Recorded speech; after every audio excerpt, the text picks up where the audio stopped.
Hi friends, இது உங்கள் ஸ்நேகிதி. இன்றைக்கி நம்ம பார்க்க போகிற ரெசிபி ரொம்பவே சுவையான வாசமான ஒரு ட்ரெடிஷ்னலான ரெசிபி தான் முருங்கைக்காய் மாங்காய் சாம்பார். சாம்பார் எல்லார் வீட்லேயும் செய்கிற ஒரு ரெசிபி தான். ஆனால் ஒவ்வொருத்தரும் ஒவ்வொரு விதமாக செய்வாங்க. அது டேஸ்ட்லேயும் டிஃபர் ஆகும். இன்றைக்கி நம்ம பார்க்க போகிற இந்த ரெசிபி எவ்வளோ குயிக்காக ஈஸியான மெத்தடில் அதே சமயத்தில் ட்ரெடிஷ்னலான அந்த டேஸ்ட் மாறாமல் எப்படி செய்கிறது அப்படிங்கிறது தான் பார்க்க போகிறோம். வாங்க இப்போ இந்த முருங்கைக்காய் மாங்காய் சாம்பார் எப்படி செய்கிறதுன்றதை பார்த்துடலாம். அரை கப் துவரம்பருப்பு எடுத்து அதை கழுவிட்டு தண்ணி ஊற்றி ஒரு 1/2 hour ஊற வச்சுட்டு அதோட மஞ்சள் தூள், ஒரு மீடியம் சைஸ் தக்காளி, பெருங்காயம் எல்லாம் சேர்த்து குக்கரில் ஒரு 4லேருந்து 5 விசில் விட்டு நல்லா வேக வச்சு எடுத்து வச்சுருக்கேன். இந்த துவரம்பருப்பை ஊற வச்சுட்டு வேக வைக்கிறதுனால அது நல்லா குழைய வெந்துடும். அதனால் நான் ஊற வச்சுட்டு வேக வச்சுருக்கேன். சாம்பாருக்கு இந்த மாதிரி நான் நீல மாங்காய் எடுத்திருக்கேன். இது கொஞ்சம் புளிப்பு கம்மியாக இருக்கும். இதில் ஒரு 3 பீஸ் அளவுக்கு சேர்த்துக்கிட்டால் சரியாக இருக்கும். 2 முருங்கைக்காய் கட் பண்ணி வச்சுருக்கேன்.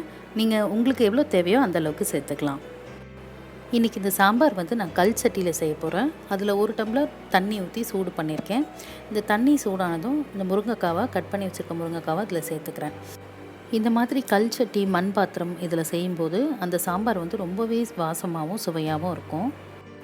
இப்போ இந்த முருங்கைக்காய் நல்லா கொதித்து வேகட்டும். இந்த முருங்கைக்காய் முக்கால்வாசி வெந்ததும் இதோடு நான் வேக வச்சு வச்சுருக்க பருப்பை சேர்த்துருக்கேன். இப்போ இதில் தேவையான அளவு உப்பு சேர்த்துக்கிறேன். ஒரு 1.5 டீஸ்பூன் அளவுக்கு மல்லித்தூள் சேர்த்துக்கிறேன். 1 ஸ்பூன் அளவுக்கு மிளகாய்த்தூள், அதோடய கட் பண்ணி வச்சுருக்க மாங்காவை சேர்த்துக்கிறேன். இப்போ இதெல்லாம் பச்சை வாடை போகிற வரைக்கும் இந்த மாங்காய் காயெலாம் நல்லா வேகிற வரைக்கும் இதை நல்லா கொதிக்க விடலாம். நான் இங்கே மிளகாய்த்தூள், மல்லித்தூள் தனித்தனியாக சேர்த்துருக்கேன். இதே சாம்பார் தூள் யூஸ் பண்ணுறவங்க அவங்க அளவுக்கு ஏற்ற மாதிரி சேர்த்துக்கலாம். இப்போ இந்த காய், மாங்காய் எல்லாம் நல்லா சேர்ந்து வெந்துருச்சு. இப்போ இதில் நான் ஒரு நெல்லிக்காய் அளவு சைஸ் புளி கரைச்சி வச்சுருக்கேன். அந்த புளி தண்ணியை இதில் சேர்த்துக்கலாம். நம்ம மாங்காய் சேர்க்குறனால புளி பார்த்து தான் சேர்த்துக்கணும். மாங்காயோட புளிப்புக்கு ஏற்ற மாதிரி சேர்த்துக்கணும். இப்போ இதை கொதிக்கிறதுக்குள்ளே நம்ம இந்த பக்கம் தாளிச்சிக்கலாம். கடாயில் எண்ணெய் ஊற்றி ஹீட் பண்ணியிருக்கேன். கடுகு, உளுந்து, 1/2 டீஸ்பூன் அளவுக்கு சீரகம், 1/2 டீஸ்பூன் அளவுக்கு வெந்தயம், காரத்துக்கு ஏற்ற மாதிரி மிளகாய் வத்தல். நான் இங்கே 2 மிளகாய் வத்தல். இந்த மிளகாய் நல்லா செவக்கட்டும். அது வரை இதை வதக்கிட்டு இதோட கருவேப்பிலையும் சேர்த்துக்கிறேன். அடுத்ததாக வெங்காயம். நான் இங்கே சாம்பாருக்கு சின்ன வெங்காயம் கட் பண்ணி வச்சுருக்கேன். அதை சேர்த்துக்கிறேன். சின்ன வெங்காயம் ரொம்ப டேஸ்ட்டாக இருக்கும், அதனால நான் அதை சேர்த்துக்கிறேன். இல்லைன்னா கூட பரவாயில்ல, நார்மல் வெங்காயம் கூட சேர்த்துக்கலாம். இப்போ இதெல்லாம் சேர்த்து நல்லா இந்த வெங்காயம் ப்ரௌன் ஆகுற வரைக்கும் வதக்கிட்டு இது நம்ம சாம்பாரில் சேர்த்துக்கலாம்.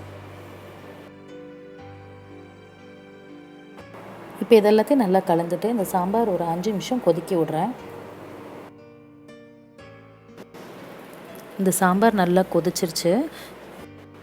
அவ்வளோதாங்க, நம்மளோட சுவையான முருங்கைக்காய் மாங்காய் சாம்பார் ரெடி ஆயிடுச்சு.